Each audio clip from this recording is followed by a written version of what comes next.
Biografi Imam Syafi'i merupakan salah satu literasi yang dapat digunakan untuk lebih mengenalnya. Imam Syafi'i, atau yang juga dikenal sebagai nama Syekh al-Islam, adalah salah satu dari 4 imam besar mazhab Sunni.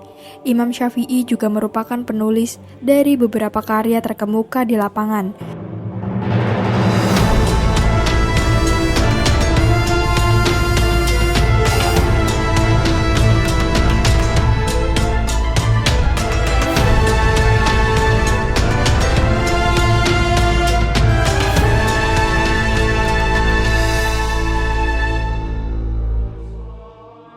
Assalamualaikum warahmatullahi wabarakatuh. Halo Sobat Muslimpedia, semoga Allah selalu menjaga antum semuanya. Dan di video kali ini kita akan membahas tentang biografi Imam Syafi'i, pendiri mazhab Syafi'i yang memiliki pengikut terbanyak. Dia diberi gelar Nasir al-Hadis, yang berarti pembela hadis. Imam Syafi'i adalah pendiri mazhab Syafi'i yang populer di berbagai negara di dunia, termasuk Indonesia. Memiliki nama asli Muhammad ibnu Idris, Imam Syafi'i merupakan keturunan dari keluarga Hashimi dari suku Quraisy. Imam Syafi'i mewariskan aturan terkait masalah yuridis dan ajaran akhirnya mengarah ke mazhab Syafi'i dan mazhab fikih. Dalam biografi Imam Syafi'i, diketahui bahwa dirinya menulis banyak buku. Salah satunya yang terkenal adalah Ar-Risalah.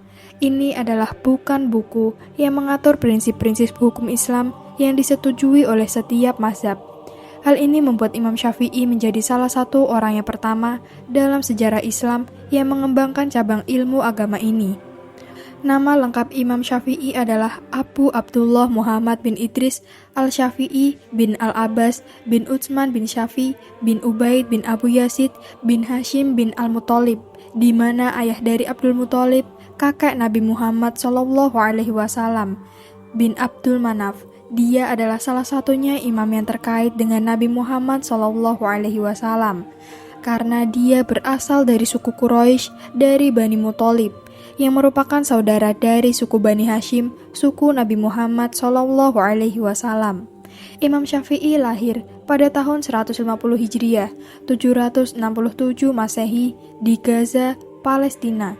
Itu adalah tahun yang sama di mana Imam besar Abu Hanifah meninggal. Dia kehilangan ayahnya saat masih bayi dan dibesarkan oleh ibunya dalam keadaan yang sangat miskin. Khawatir akan kehancuran garis keturunan putranya, ibunya memutuskan untuk pindah ke Mekah, tempat tinggal kerabat mereka. Imam masih sangat muda saat itu. Dikutip oleh sebagian ulama bahwa beliau berumur 2 tahun ketika ibunya hijrah ke Mekah. Oleh karena itu, ia menghabiskan tahun-tahun formatifnya untuk memperoleh pendidikan agama di kota Mekah dan Madinah. Menurut beberapa sumber, dia hafal Quran pada usia 7 tahun atau 9 tahun. Imam Syafi'i dibesarkan di antara suku Bani Huzail di Mekah yang sama dengan banyak suku Arab pada masa itu yang sangat ahli dalam seni puisi. Sebuah tradisi yang diwariskan kepada Imam Syafi'i yang menjadi sangat mahir di dalamnya. Pendidikan awalnya ditandai dengan kemiskinan karena ibunya tidak mampu membayar biaya pendidikannya. Akibatnya, alih-alih mengikuti kelas, Imam Syafi'i muda hanya duduk mendengarkan apa yang diajarkan gurunya kepada anak-anak lain di kelas. Imam Syafi'i menjadi begitu mahir dalam belajar dan menyimpan ilmu meski hanya dengan mendengarkan. Sehingga pada saat gurunya berhalangan masuk kelas, ia akan turun tangan dan mengambil kelas mengajar teman-temannya. Gurunya sangat terkesan dengan kemampuannya sehingga dia mengangkatnya sebagai siswa formal tanpa biaya tambahan. Kemiskinan sedemikian rupa sehingga Imam Syafi'i tidak mampu memperoleh kertas, sehingga ia akan menggunakan tulang, batu, dan daun lontar sebagai bahan tulis. Namun kemiskinan tidak menghentikannya untuk memperoleh pengetahuan legendaris. Imam Syafi'i tidak hanya hafal seluruh Al-Quran, tetapi juga sejarah dan etimologi setiap ayat. Semuanya pada usia 10 tahun. Pada usia 15 tahun, dia begitu lengkap dengan semua pengetahuan Islam sehingga Mufti Mekah, Muslim Ibnu Khalid Al-Zinji, telah memberinya wewenang untuk mengeluarkan fatwa. Pada usia 15 tahun atau 18 tahun, Gurunya memberikan izin kepada Al-Syafi'i untuk mengeluarkan keputusan pengadilan atau fatwa saat masih belajar di Mekah. Syafi'i mendengar tentang ulama terkenal di Madinah, Imam Malik bin Ibnu Anas. Dia ingin menjadi murid Imam Malik, namun dia melihat dengan akalnya yang tajam bahwa dia tidak boleh mendatanginya tanpa persiapan. Dia menghafal buku terkenal Imam Malik, Al-Muwatta, hanya dalam 9 hari. Setelah itu dia pergi menemui Imam Malik di rumahnya di Madinah. Al-Syafi'i berbicara dengan fasih dan sopan dengan imam dan mengatakan kepadanya bahwa dia ingin menjadi muridnya. Imam memandangi bocah itu lama sekali ketika bocah itu menceritakan kisahnya tentang bagaimana dia mencari ilmu selama ini. Imam memiliki fisiognomi yang mencengangkan dan wawasan yang tajam. Dia mengatakan kepadanya, "Anakku, dengan izin Allah, kamu akan memiliki masa depan yang cerah.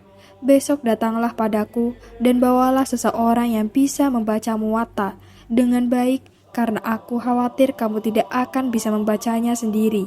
Asy-Syafi'i menjawab dengan kesopanan yang sama, "Imam, saya akan membacanya sendiri dari ingatan tanpa buku." Selama 9 tahun, Asy-Syafi'i tetap tinggal di Madinah sampai kematian Malik pada tahun 179 Hijriah. Dan sepeninggalan Imam Malik, Imam Syafi'i kembali ke Mekah dengan membawa banyak ilmu yang telah mempengaruhi hidupnya. Di Mekah ia dinikahkan dengan Hamidah bin Nafi, cucu dari Khalifah ketiga Utsman bin Affan radhiyallahu anhu. Dia memiliki 3 anak, 2 putra Abu Utsman dan Abul Hasan, dan seorang putri Fatimah. Gubernur Yaman saat berkunjung ke Mekah bertemu dengan Asy-Syafi'i, mengetahui kemampuannya yang unik dan menawarinya jabatan administratif di Yaman. Tetapi seperti pendahulunya Imam Abu Hanifah, Imam Syafi'i juga mengalami persekusi dan intrik politik. Tapi untungnya tidak seperti Imam Hanifah, dia tidak bisa. Imam Syafi'i ditangkap dan didakwah dengan pelanggaran campur tangan politik di Yaman. Khalifah saat itu, Harun al-Rasyid, memeriksanya dan menemukan dia tidak bersalah atas semua tuduhan dan membebaskannya dengan rasa hormat. Segera setelah itu, dia bertemu dengan Muhammad bin Al-Hasan Syaibani yang merupakan salah satu murid terpenting Imam Abu Hanifah. Kontak dan diskusinya dengan Al-Syaibani meningkat dan memperkuat pengetahuannya. Apalagi Asy-Syafi'i berkesempatan mempelajari kitab-kitab Al-Syibani dan ulama Irak lainnya di Baghdad. Setelah perjalanannya, dia kembali ke Mekah. Selama perjalanan ini, di setiap tempat yang ia kunjungi, dia mengatur pertemuan dan menyelenggarakan lingkaran studi yang dihadiri oleh banyak orang, termasuk ulama besar seperti Abu Thawr, Al-Zafrani, Al-Karabisi. Imam Syafi'i tetap mengikuti rutinitas hariannya, sampai penyakit memaksanya untuk pensiun dan berhenti mengajar. Di hari-hari terakhirnya sebelum kematiannya, Imam Syafi'i sempat berkata, "Aku merasa bahwa aku sedang berpergian jauh dari dunia ini, jauh dari saudara-saudara, minum dari cawan kematian dan mendekati Allah yang Maha Mulia. Demi Allah, aku tidak tahu apakah jiwaku akan masuk surga sehingga aku dapat mengucapkan selamat kepadanya atau ke neraka agar aku bisa meratap." Kemudian dia menangis. Dia menjadi sangat sakit di akhir hidupnya. Imam Asy-Syafi'i menemani orang-orang terpelajar sampai akhir hidupnya, dan dia dilaporkan menghabiskan hari-hari terakhirnya bersama Abdullah ibnul Hakam, seorang ulama terkenal pada masanya. Ia diperkirakan meninggal pada hari Jumat dalam penanggalan Islam bulan Rajab dalam usia 54 tahun 204 Hijriah. Gubernur Mesir saat itu mengakui keunggulan akademiknya dengan tidak hanya menghadiri pemakamannya, tetapi benar-benar memimpin doa tersebut. Kedua putranya Abul Hasan Muhammad dan Utsman hadir untuk upacara pemakaman. Imam Syafi'i kemudian dimakamkan di lemari besi Bani Albad Al-Hakam di kaki Bukit Muqattam di Kairo, Mesir.